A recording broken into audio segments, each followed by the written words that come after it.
پاکستان اور متحدہ عرب امارات کا منشیات کے خلاف مشترکہ کارروائیوں پر اتفاق۔ دونوں ممالک نے انسداد منشیات کے لیے خصوصی مشترکہ نمائندے بھی مقرر کر دیے۔ وفاقی وزیر داخلہ محسن نقوی اور شیخ زید بن حماد کی اسلام آباد میں اہم ملاقات۔ وزیر داخلہ محسن نقوی نے مہمان چیئرمین کا خیر مقدم کرتے ہوئے نیشنل اینٹی نارکوٹکس اتھارٹی کے قیام کو سراہا اور شیخ زید کو ادارے کے پہلے سربراہ بننے پر مبارکباد پیش کی۔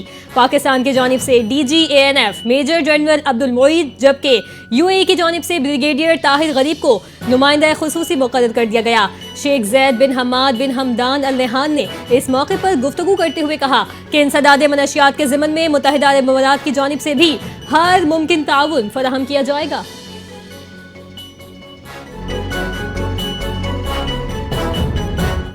آئی ایم ایف سے $1 ارب کی نئی قسط کے لیے مذاکرات رواں ماہ کے آخر میں ہوں گے۔ دوسرے اقتصادی جائزے پر مذاکرات کامیابی سے مکمل ہونے کے بعد پاکستان کے لیے اگلی قسط جاری ہونے کا امکان۔ مذاکرات رواں ماہ کے آخری اشرے میں شروع ہوں گے، جس کے لیے آئی ایم ایف کا وفد 25 ستمبر کو پاکستان کے دورے پر آئے گا۔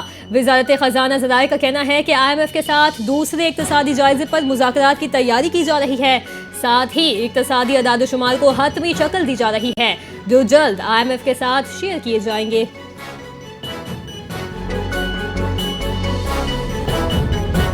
خیبر پختونخوا میں سیکیورٹی فورسز کی کارروائیاں، فٹنال ہندوستان کے 19 خوارج ہلاک، مہمن شمالی وزیرستان اور بنو میں انٹیلیجنس بنیاد پر 3 آپریشنز کیے گئے۔ آئی ایس پی آر کے مطابق بھارتی سرپرستی میں سرگرم خوارج دہشت گردی کی کئی کارروائیوں میں ملوث تھے۔ ہلاک دہشت گردوں کے قبضے سے اسلحہ اور گولہ بارود برآمد، کلیئرنس آپریشن جاری۔ ملک دشمن عناصر کے خاتمے تک آپریشنز جاری رہیں گے۔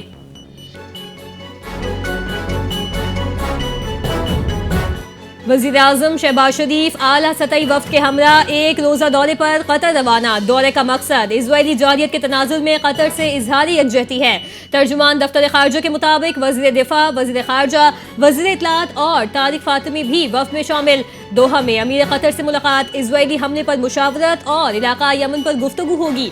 قطر اور پاکستان کے درمیان دیرینہ برادرانہ تعلقات مشترکہ عقیدے اور اقتدار پر مبنی ہیں۔ اسلام آباد ہائی کورٹ نے نیب، ایف آئی اے اور پولیس سے بانی پی ٹی آئی کے خلاف درج مقدمات کی تفصیلات طلب کر لی۔ اسلام آباد ہائی کورٹ کے جسٹس محمد اعظم خان نے بانی پی ٹی آئی کی جانب سے درخواست پر سماعت کی۔ وکیل سلمان صفدر، بانی پی ٹی آئی کی بہنیں اور نیب حکام عدالت میں پیش ہوئے۔ دوران سماعت بانی پی ٹی آئی کے وکیل نے لارجر بینچ تشکیل دینے کی استدعا کی۔ اسپیشل پروسیکیوٹر نیب نے عدالت میں کہا کہ وقت دیا جائے، بانی پی ٹی آئی کے خلاف مقدمات کی تفصیلات فراہم کر دیتے ہیں۔ اس پر بانی پی ٹی آئی کے وکیل نے کہا کہ فریقین کو 7 روز کا وقت دے دیں۔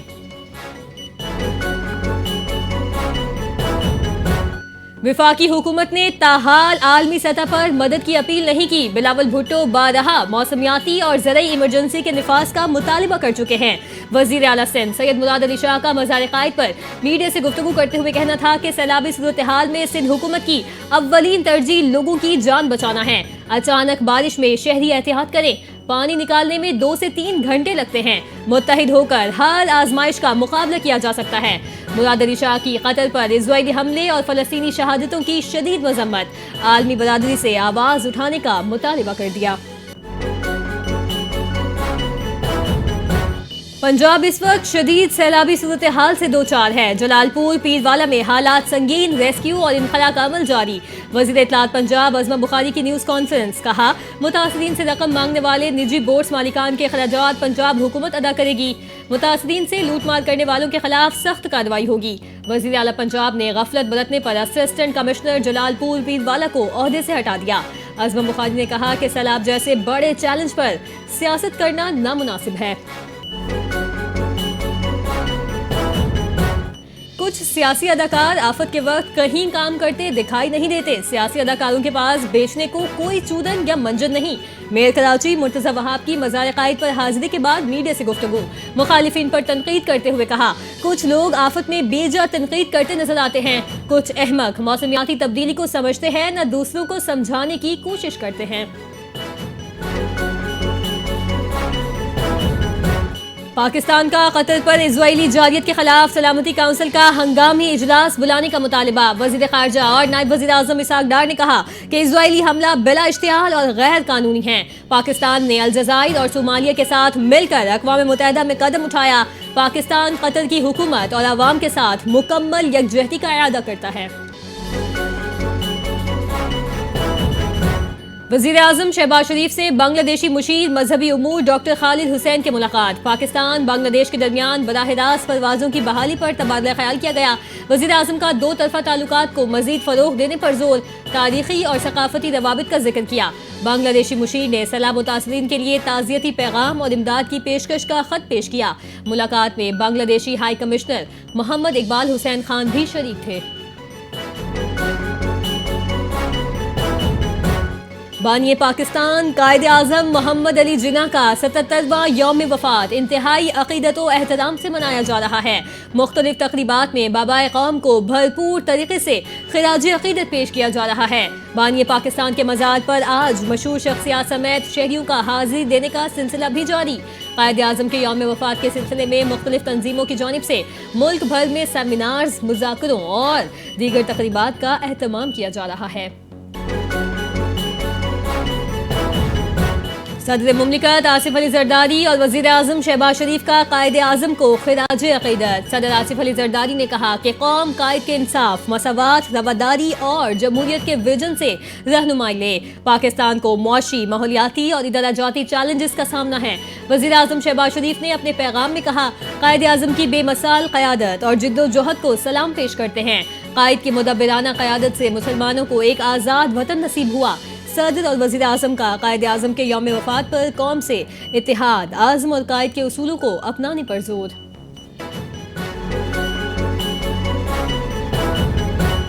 قائد اعظم کی 77ویں برسی پر قوم خراج عقیدت پیش کر رہی ہے۔ قائد اعظم کے اصول آج بھی ہماری ترقی اور کامیابی کی ضمانت ہیں۔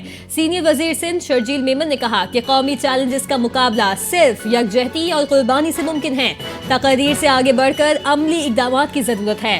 قائد کے ویژن کو حقیقت بنانا ہوگا۔ سندھ حکومت قائد اعظم کے سنہری اصولوں پر کاربند ہے۔ عوامی خدمت جاری رکھی جائے گی۔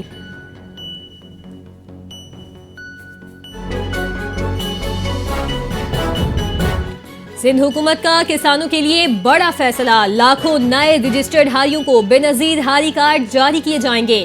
محکمہ زراعت سندھ کی جانب سے اس منصوبے کے تحت سندھ بینک کو کارڈز کی تیاری کی باقاعدہ منظوری دے دی گئی۔ مرحلے میں رواں ماہ کے آخری ہفتے میں 50,000 کارڈز جاری کیے جائیں گے، جبکہ اس کے بعد ہر 20 دن کے وقفے سے مزید 50,000 کارڈز تقسیم کیے جائیں گے۔ حکومت کا ڈرپ ایریگیشن سسٹم کو سولر پینلز پر منتقل کرنے کے لیے کسانوں کو سبسڈی فراہم کرنے کا فیصلہ بھی کیا گیا ہے۔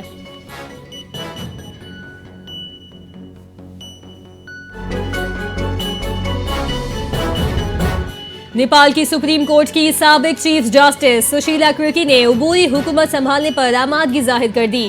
گزشتہ ہفتے نیپالی حکومت نے سوشل میڈیا ویب سائٹس پر پابندی عائد کی تھی، جس کے بعد نوجوانوں نے احتجاجی تحریک شروع کی، جسے جین زی انقلاب کا نام دیا گیا۔ مظاہروں کے دوران ملک بھر میں شدید ہنگامہ آرائی ہوئی، 30 افراد ہلاک اور سینکڑوں زخمی ہوئے، جبکہ کئی سرکاری عمارتوں کو آگ لگا دی گئی۔ مظاہرین کی تحریک سے وابستہ رہنماؤں نے فوجی قیادت سے ملاقات کی، جس میں مستقبل کے سیاسی لاہ عمل پر بات چیت کی گئی۔ جین زی مظاہرین کا مطالبہ ہے کہ ملک میں قبل از وقت انتخابات کروائے جائیں۔